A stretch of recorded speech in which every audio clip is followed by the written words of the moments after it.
এতজন রাজনৈতিক নেতা ও আলোচিত ব্যক্তিত্ব থাকার পরও কেন বারবার নাসির উদ্দিন পাটোয়ারিকেই লক্ষ্য করে ডিম নিক্ষেপের ঘটনা ঘটছে? এই প্রশ্ন এখন জনমনে ঘুরপাক খাচ্ছে। সাম্প্রতিক সময়ে বিভিন্ন কর্মসূচি ও সমাবেশে নাসির উদ্দিন পাটোয়ারির উপর ডিম নিক্ষেপের একাধিক ঘটনা ঘটেছে। প্রত্যক্ষদর্শীরা জানিয়েছেন, এসব ঘটনা আকস্মিক হলেও স্পষ্টভাবে উদ্দেশ্য প্রণোদিত।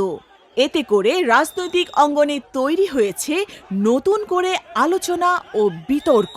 তবে প্রশ্ন উঠেছে, অন্য রাজনৈতিক নেতা কিংবা আলোচিত ব্যক্তিরা যখন একই ময়দানে সক্রিয়, তখন কেন বারবার নাসির উদ্দিন পাটোয়ারিকেই টার্গেট করা হচ্ছে?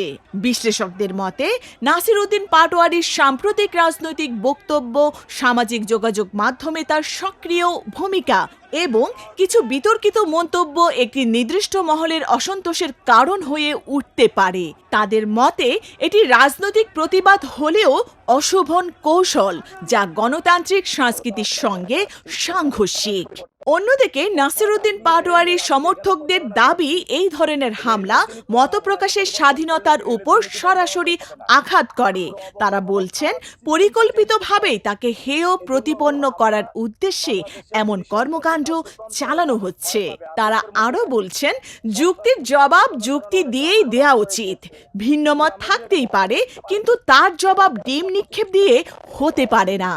সচেতন নাগরিকদের অভিমত, রাজনৈতিক মতভিন্নতা থাকলেও সহিংসতা কিংবা অপমানজনক আচরণ কোনো সমাধান হতে পারে না, বরং এতে সমাজে অসহিষ্ণুতা আরও বাড়ে।